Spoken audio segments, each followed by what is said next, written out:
Shalom. Foremost, I want to start out giving all praise to Yahweh, Ba'ashem Yahushua, Ba'ashem Rakakadash. The honors to the elders and apostles for the edification and knowledge. The Wadi Yah Ba'ashem Yahushua for putting the spirit of the elders and apostles so we can learn and be edified through the truth and spirit of Yahweh Ba'ashem Yahushua. Kahal Yah Ba'ashem Yahushua, Ba'ashem Rakakadash. Give all praise to Yahweh, Ba'ashem Yahushua, Ba'ashem Rakakadash. Proverbs 15 and 25.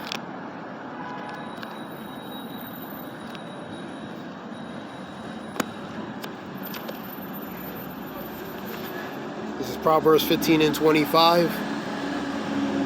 The Lord will destroy the house of the proud, which is the wicked, but he will establish the border of the widow, which is righteous. Let's go to 16 and 18. Pride goeth before destruction, and a haughty spirit before a fall. So pride ultimately is going to lead to one's destruction. And specifically talking about the wicked, man.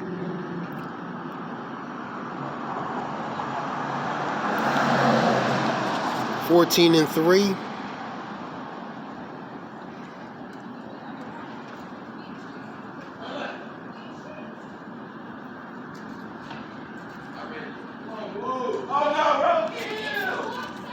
In the mouth of the foolish is the rod of pride, but the lips of the wise shall preserve them.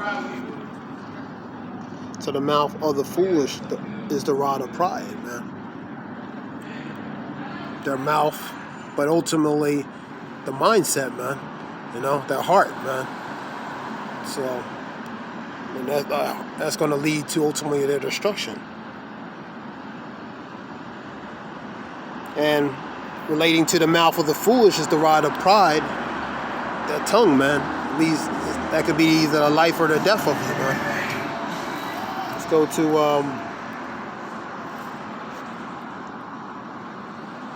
11 and 2 of Proverbs. Let's stay on Proverbs 11 and 2. When pride cometh, then cometh shame, but with the lowly is wisdom. And lowly is wisdom relating to being humble. But with pride cometh shame, man. And with that shame ultimately is pretty much their own demise, man. Confusion, and their destruction, man.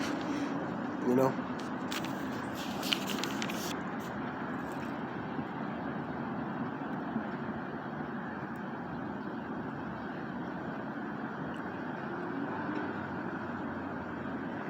Let's go to Obadiah 1 and 3. Obadiah 1 and 3. Obadiah 1 and 3. The pride of thy heart have deceived thee. That's the wicked, man. Thou that dwellest in the clefts of the rocks, whose habitation is high, and saith in his heart, who shall bring me down to the ground? I want to go to, let's go to, and that's the, so the wicked, the pride of the wicked has deceived them, man. The heart lob have deceived thee, man. Because in the position, the power of the position they're in, they're gonna believe they can't be taken down, man. So Acts, Revelations 18 and 6, 18 and 7. Scripture relating to verse, relating to pride. This relates to the wicked. Revelation 18 and 7. How much she have glorified herself and lived deliciously, so much torment and sorrow give her. For she saith in her heart, I sit a queen, and I'm no widow, and I shall see no sorrow. So that's that pride. They believe they're going to continue forever. Psalms 49 and 11.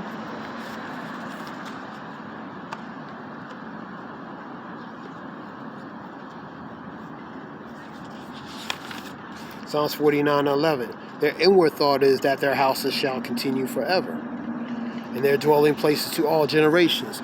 So they believe they're going to still be in a position of power and rulership, and nothing's going to bring them down. So 18 and 7, 49 and 11 of Psalm 18 and 7, that they sit a queen, they see no sorrow. So pretty much business as usual. And 49 and 11 relating to Psalms, right? Their house is going to continue forever, man. Because the ones in power like to think they're going to be doing certain things 20, 30, 40 years from now. So that pride ultimately is going to deceive them, because they don't know they have appointed time and date relating to Job 14 and 5. Let's go to it. 14 and 5 of Job. Seeing his days are determined, and the number of his months. They're determined by Yahweh B'Shem Yahshua, man. Thou has appointed his bounds that he cannot pass. The Lord has appointed a certain date and time, pretty much the end of his rulership, man. Their rulership. And just like previous kingdoms, man, they were all powerful, respectfully powerful, but they had a time where they began and a time where they ended, man. And this kingdom is no different regarding that. So the Lord has determined certain days, months, years that, and relating to his bounds, relating to within the bounds of his rulership, is not going to pass, man.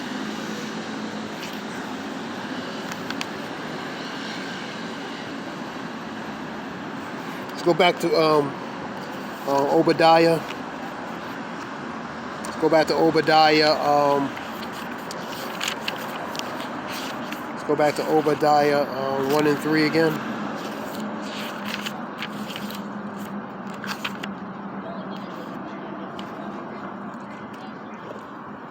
Obadiah 1 and 3.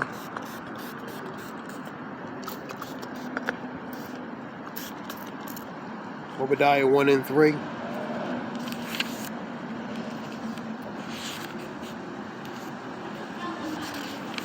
Obadiah 1 and 3. Shalakia. The pride of thy heart have deceived thee, thou that dwellest in the clefts of the rocks, whose habitation is high. Thus saith, the pride of thy heart have deceived thee, thou that dwellest in the clefts of the rocks, whose habitation is high. Thus saith in his heart, who shall bring me down to the ground? Because they represent the eagle, man, and they sail high. Eagles are one of the highest birds that sail. So they believe in their heart they like that eagle, man, and they like to build high, man. And in Greek, I believe, is Aquila for eagle. So they believe that they're gonna build high, and no one's gonna bring them down. Let's go to Ecclesiastes 10 and 9. Ecclesiasticus 10 and 9. Or Sirach 10 and 9. Why is earth and ashes proud? So why is it proud, man? You can go. It came from the ground. You go back to the ground, man. That relates to Ecclesiastes 12 and 7. Pretty much the flesh goes back into the ground, and the spirit that goes back to the one who created it, man. So why is it proud, man? It's asking a question. It could be here today, gone tomorrow. Number 9. Why is earth and ashes proud? There is not a more wicked thing than a covetous man. That's the one in power. They're very covetous. They want everything. They want theirs, and they want everybody else's. And through the sword, their blessing is the sword, man. And through the sword, they gain the fatness of the earth, man. And by thy sword thou shalt live, man. So they use the sword to acquire and take natural resources and different things from other places, invade it, and take those resources of those places, because their blessing is the sword, man, and they use it very well. So why is the earth and ashes proud? There is not a more wicked thing than a covetous man, for such as one setteth his own soul to sell, because while he liveth he casteth away his bowels. We'll go down to 12. The beginning of pride is when one departed from Yahweh, and his heart is turned away from his maker. That's the Israelites, man. They turned away because they didn't want to follow the statutes and commandments as the Lord commanded them to do, man. So they departed from their maker, and that's why they're in a state of condition. So they had to be punished because they departed from their maker, man.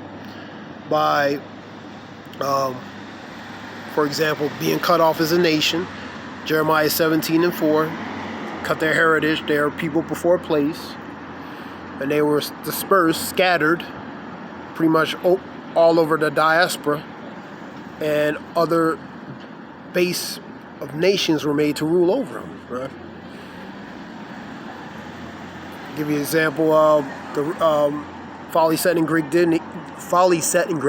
The rich sit in a low place. They were once kings and princes. They're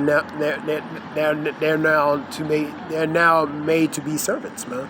So that's the curses, man, and the punishment because they chose not to follow in the ways of Yahweh Bashem Yashah. They chose to follow in the ways of the heathen.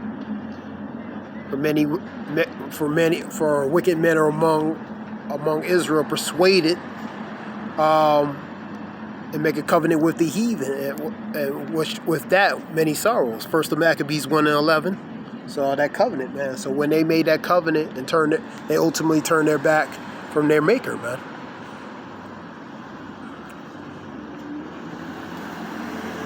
So the beginning of that pride for them was their ultimately a harsh sin, man, which led to a serious lines of punishment relating to the nation of Israel.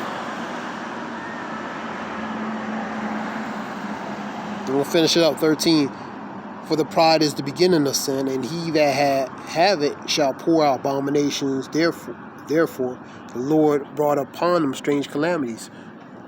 Good example is Deuteronomy 28, man, the curses, man. Strange calamities, infirmities, and different things relating to the curses, man.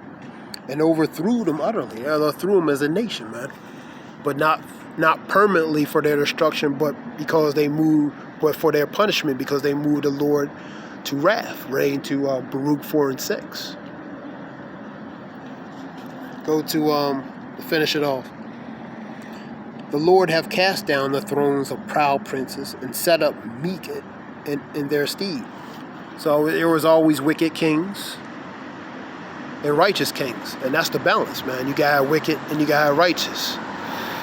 Through history, each captivity, you always had the ones that did right in the sight of Yahweh Bashem Yashah, and you had ones that didn't do right in the sight of Yahweh Bashem Yashah. That's the balance. And the scripture talk about the Lord can set up different who he can set up who he wants in position of power, man, as he pleases, man. The Lord does as he pleases, man. He puts in place, he removes, he takes them out of place. The Lord have cast down the thrones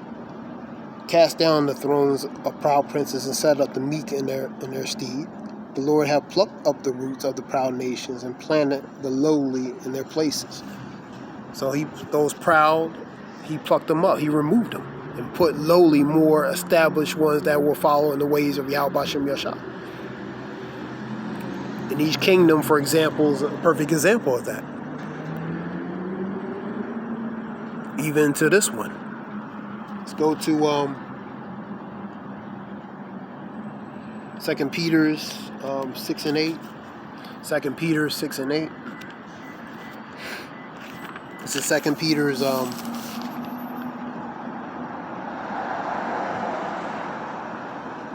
and to turn in the cities of Sodom and Gomorrah into ashes, condemn them with an overthrow, making them an example into those that after should live ungodly. So because of the wickedness that was going on relating to Sodom and Gomorrah, it was burnt with brimstone and fire, man. The place was destroyed.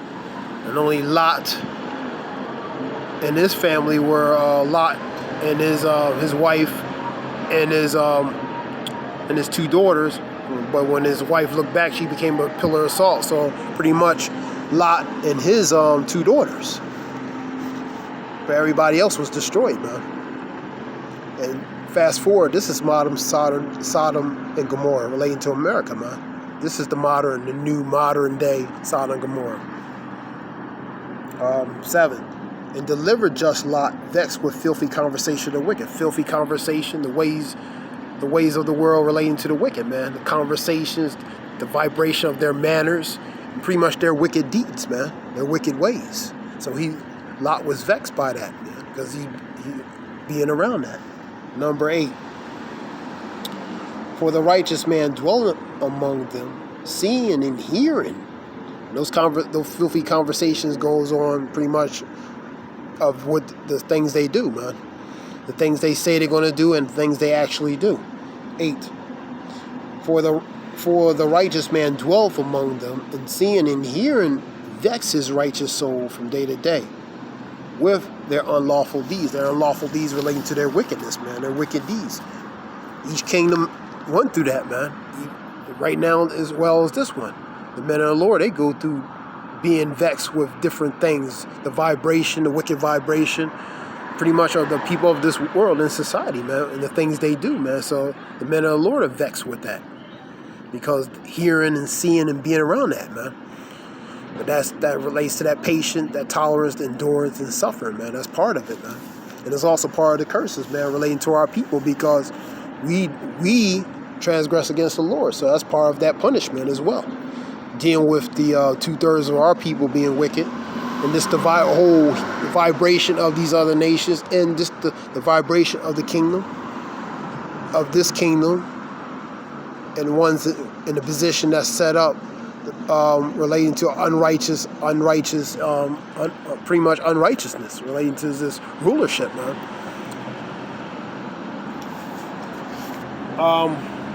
Let's go to Psalms 31 and 20. Psalms 31 and 20.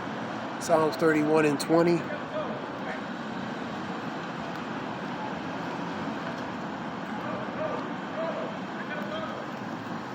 Psalms 31 and 20.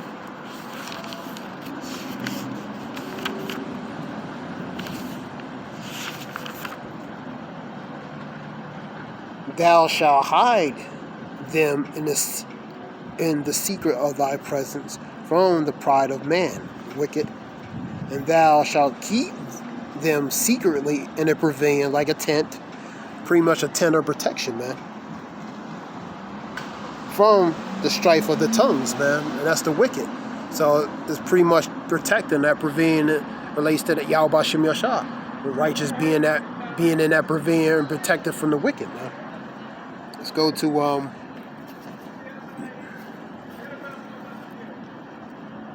let's go to 29:23 of Proverbs. 29:23. 29:23. A man's pride shall bring him low, but honor shall uphold the humble in spirit. Go to 16 and 18 again, because ultimately pride is going to bring you down low, man. Pride goeth before destruction, a haughty spirit before a fall. So pride ultimately is going to bring you low, and it's going to bring you to your destruction, man.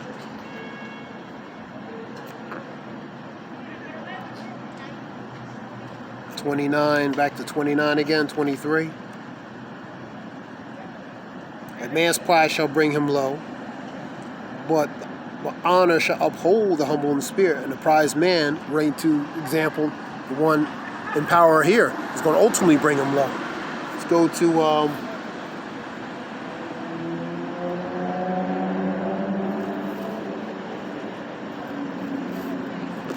let me go to Ecclesiasticus 10. See if I went there. 10 and 12. Yeah, I read that. Okay, Shalaki, I read that. I want to go to let's go to Isaiah 2 and 10. Isaiah 2 and 10. Isaiah 2 and 10.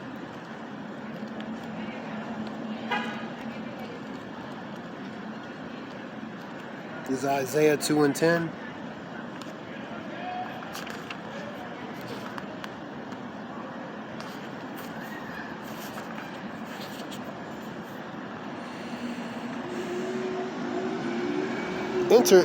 Enter into the rock and hide thee in the dust for the fear of the Lord and for his glory of his majesty. So they trying to hide from the Lord's judgment, man. The lofty looks of a man shall be humbled, that's the wicked, and the haughtiness of men shall be bowed down. And the Lord alone shall be exalted. So everybody else is going to be brought down low, especially ones in power. Starting with the ones in power, celebrities, ones of renown and celebrity in the position of power, man, and specifically in this kingdom. So they're going to be brought down. They're going to be ashamed and brought down low, and the Lord that day is going to be exalted, man.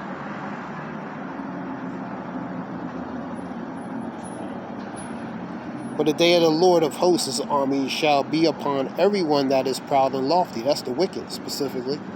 2/3 of our people, these are the heathen nations, and upon everyone that is lifted up and shall be brought low. Ultimately, it's going to be brought down low. 13. And upon all the cedars of Lebanon that are high and lifted up, upon all the oaks of Bashan, pretty much all those high habitations, they're going to be brought down low, man. I'm going to go to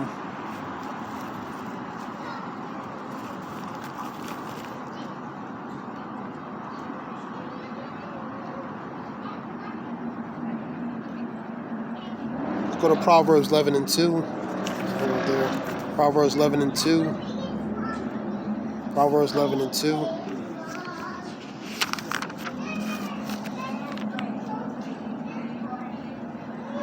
When pride cometh, then cometh shame. But with the lowly is wisdom. Lowly with wisdom is humility. That's the beginning of wisdom and understanding, being humble. But with pride cometh shame. Shame, confusion, destruction, man. Let's go to Psalms 10 and 2. Psalms 10 and 2. Psalms 10 and 2. This is Psalms 10 and 2. The wicked in his pride doth persecute the poor, which is the righteous. Let them be taken in their devices. Their devices relates to their stratagem, schemes, the snares and traps that they have imagined. So the things they have imagined, the plan to do, have counsel to do, to try to snare and get the righteous, ultimately is going to backfire, and it's going to be a snare and a trap to them. Let's go to 14 and 3 of Proverbs. 14 and 3. 14 and 3 of Proverbs.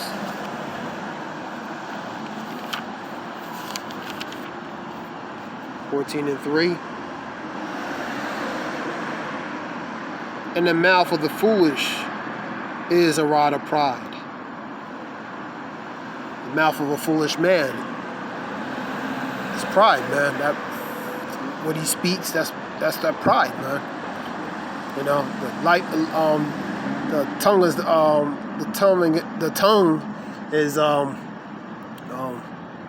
is life and death. The tongue, man.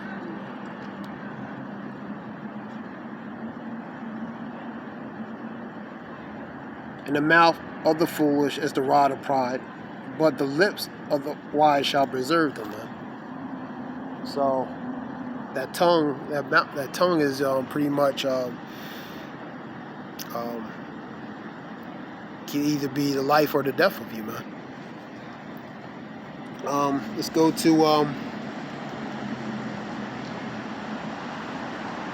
2nd Ezra 8 and 50. 2nd Ezra 8 and 50.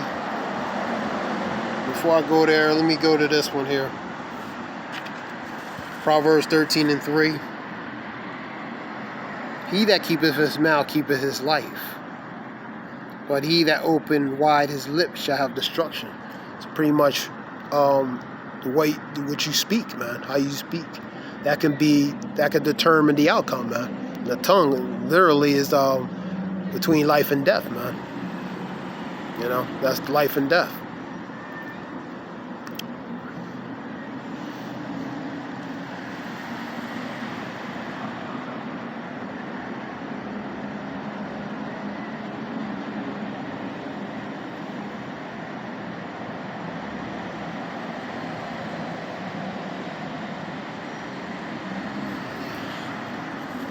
Scriptures relating to pride a little bit.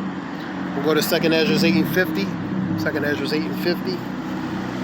There's a lot of calamities happening upon the earth. The Lord, measured that time diligently himself. The Lord's beginning to visit the world he's made. And he's visiting the world by sending different things, calamities, miseries upon them in the latter times. We in the latter times. Floods, earthquakes, fires, snowstorms, all types, volcano eruptions, typhoons, all different types of hailstones, mudslides. The Lord is beginning to visit what he has made. And different countries are going through different types of freaky weather patterns here. You have a heat stroke, pretty much like a heat storm. Pretty start in the West Coast. Let's continue on. So the Lord is beginning to visit what He has made. This is 2 Ezra 8 and 50. 2 Ezra 8 and 50.